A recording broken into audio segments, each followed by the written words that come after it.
Assalamu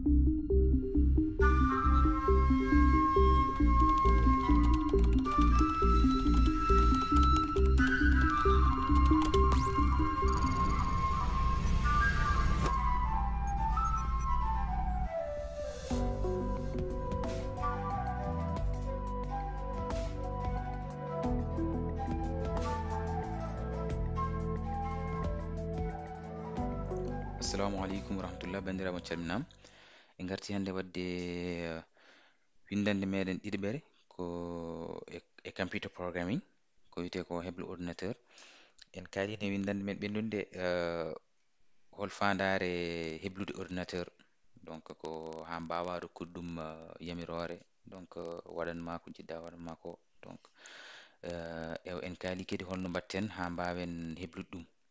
Donc mo wonande ɓen ɓe keɓani yiide nden ɗon windande en mbawi yaade chaîne men YouTube Kaw Computer ma taw ton vidéo kadi ono ñagani batton abonné e chaîne o kadi nde batton ɗum partagé e ko adi foof en kaali mbiɗen wonde ordinateur ne waɗi langage mo famata donc ɗemgal ngal famata ko wiyete ko langage binaire walla langage machine donc c'est des suites de 0 et 1 en tant que programmeur walla keblo ordinateur donc sa yiɗi rokkude ɗum yamirore donc il faut pira kala information mo dokkata ɗum e on ɗon langage machine e ɗum ɗon ko hunde sande mettude wadde donc ɗum waɗi les langages de programmation mbawa hoybinde on ɗon communication hakkunde ɗum ɗo programmeur o donc keblowo e ordinateur o donc firti ko a hutorto ko wiyete ko langage de programmation no enen cuɓɗen ko hutorade Java donc Java wonata ɗum ɗo hen intermédiaire hakkunde meɗen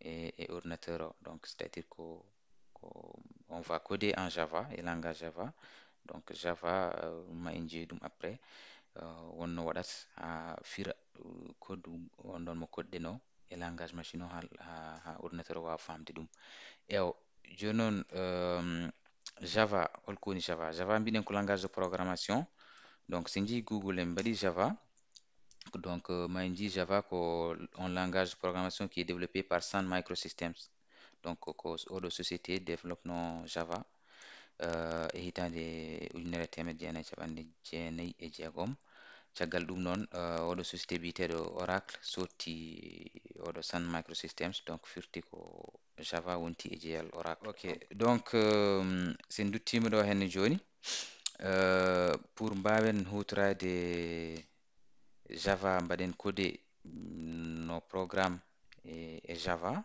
donc il faut jogoɗen ko wiyete JDK taw eɗen installe ɗum e ordinateur meɗen firti ko won programme mo poɗɗen installde e ordinateur o pour ha mbawen wadde programme e Java donc on ɗon programme wiyete ko Java Development Kit woni JDK donc bon ko utilise ten ko ɗum ɗo hen Java version 11 donc il y a plusieurs versions donc 6 7 8 11 à 21 donc dernière version actuellement ko 21 donc enen noon ko la version 11 parce que c'est la version la plus stable actuellement donc mbaɗa recherche o addanma premier site Oracle donc Java SE Java Standard Edition donc voilà wima ɗo hen the JDK is a development environment for building applications using the Java programming language donc ko environnement de développement pour ngam mbawa wadde programmer en Java donc ko ɗum woni JDK donc Java Development Kit donc en cliquat e lien o pour mbawen wadde ɗum téléchargé joni sen clique lien o ma naw men site officiel Oracle donc voilà donc joni jippoɗen less en jippoto less donc voilà ɗo joni ɗo bon c'est pour tous les systèmes d'exploitation Linux ko wiyete Mac OS walla Solaris walla Windows enen noon ko système d'exploitation Windows kutortoɗen joni mbaɗen téléchargé JDK 11 Windows 64 bits donc voilà min système on ko Windows 64 bits voilà donc cocha oɗo case à cocher et puis voilà on clique sur download télécharger joni noon mo waɗ meɗen redirigé e page de d'authentification donc so tawi a ala compte ko ɗo cliqueta mbaɗa créer compte sinon donc vu que eɗen jogui compte mbaɗen waɗin ɗo hen Kaw Computer donc mbaɗen login meɗen et donc voilà Kaw Computer @gmail.com voilà banen mot de passe sorry. Voilà. Ɗo joni so tawi a connectima donc directement maɓe lance téléchargement o, tu vois, donc le téléchargement est en cours. Joni ma ni ƴetta tan seeɗa avant ko ene gasa, donc garten ga hen. Mbiɗen ko kutorɗen ko Java. Joni noon Java, il faut pamen Java no fewi. Java ko langage de programmation de haut niveau. Donc voilà, ne waɗi ko wiyetede des langages de programmation bas niveau et haut niveau. Donc Java jeeya ko on ɗon catégorie haut niveau. Donc les langages de programmation bas niveau, donc c'est les langages qui se rapprochent plus de ɓurɗi ɓallade ko wiyete ko assembleur. Voilà. Donc ɓurɗi ɓallade ko wiyete ko langage machine. Donc ene jeeya e majji ko wiyete C. So dokki yeru joni e C joni ko langage ɓurɗo ɓallade assembleur par rapport e Java. Voilà, donc pour pamen Java, comment ça marche? Donc waɗi ko source code, tu vois, woni code source, e waɗi compilateur, waɗi bytecode, waɗi JVM. Ɗo c'est important de ko pamen ɗo no moƴƴi. Voilà. Source code woni gandanɗarma code source mo bindeten o, donc ma en jeeyi ɗum après inchallah. Donc le code qu'on va écrire, code mo bindeten o, ko kañum woni ɗo à ce niveau là. Caggal ɗum sen bindi code o utiliser kutorɗen ko wiyete ko Java compiler, Java C, donc ko compilateur Java. Donc o ƴettat code mo binden o, o compile ɗum, c'est-à-dire ko o transforme ɗum walla o wayla ɗum e ko wiyete ko bytecode.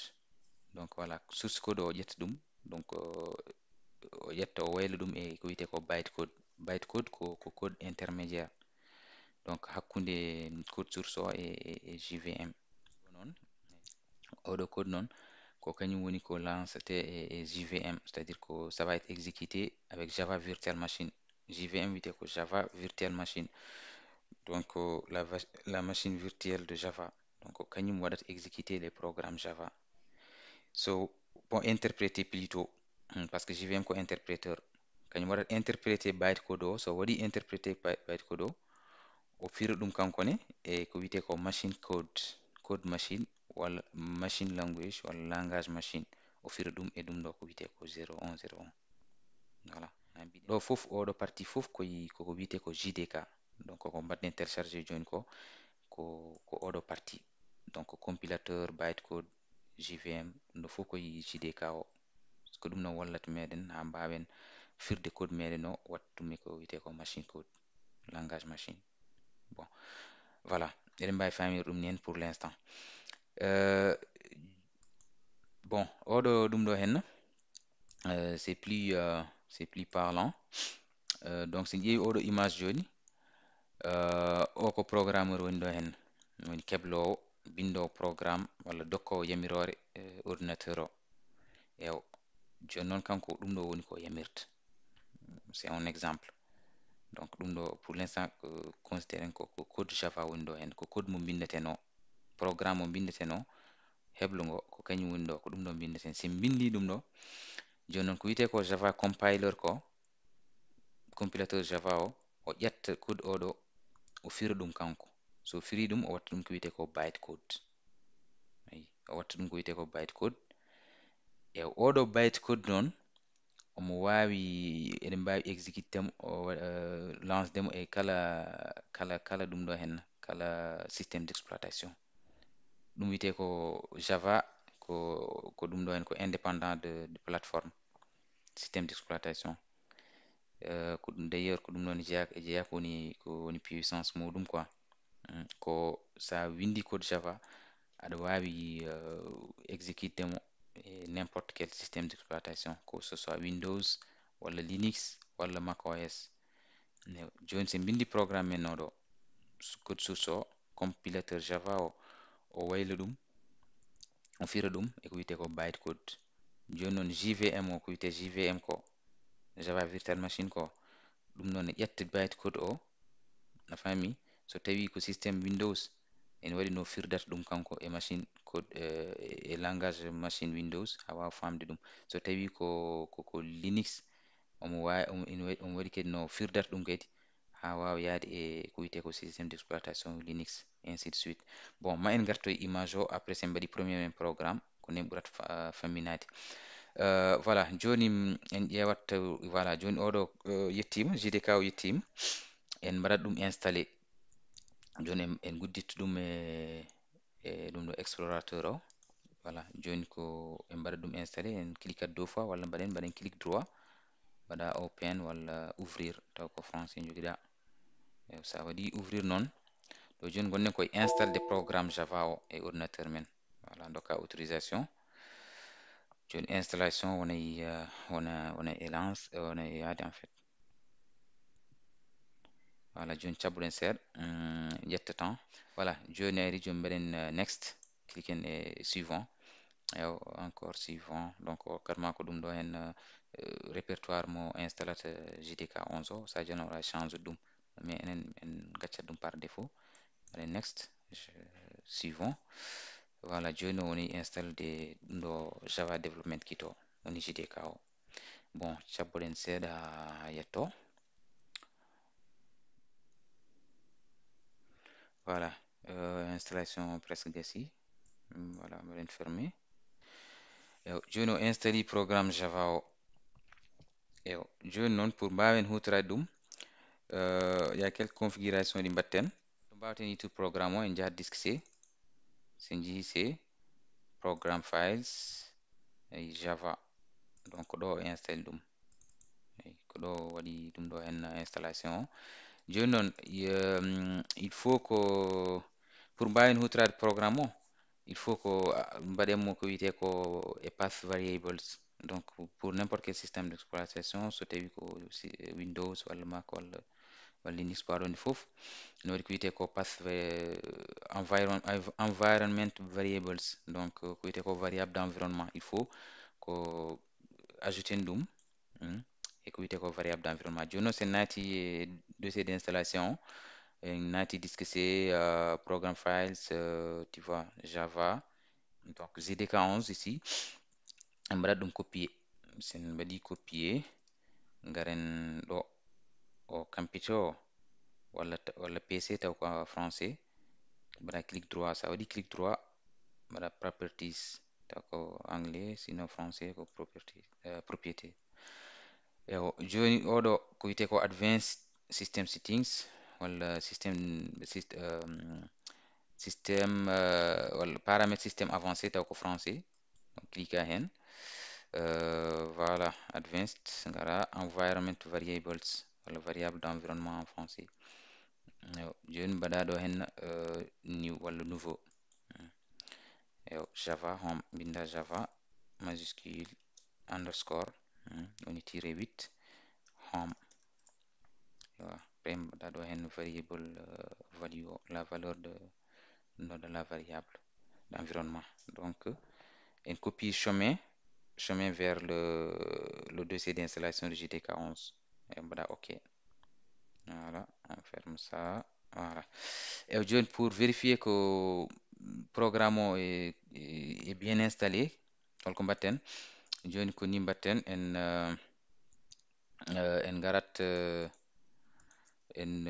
to ɗum wiyete en mbaɗat Windows touche soit mbaɗa touche Windows o walla cliqua ɗo taw ko Windows 8 joguiɗa mbaɗa ni voilà mbaɗa ko wiyete ko CMD sa windi CMD tan dans la barre de recherche ko addantuma ko command prompt woni terminal cliqua hen ɗum ɗo ko bon mayin kutor ɗum no fewi par ce que ɗum ɗo programmation mbatteno ko ça va s'afficher e ɗum ɗo ko wiyete ko console et joni pour vérifier ko installation marchi binden java tiré version voilà ɗo joni ko o waɗi reconnaître ɗum ɗo hen programme o installé développement de la version de Java qu'on utilise ko 11.0.19 voilà et on waɗi ko wiyete ko Java runtime environment woni JRE inclus. Voilà joni on a installé notre ɗum ɗo hen JDK donc en mbaɗi installé JDK e ordinateur men ɗo joni eɗen mbawi fuɗɗade wadde développé e ko wiyete ko Java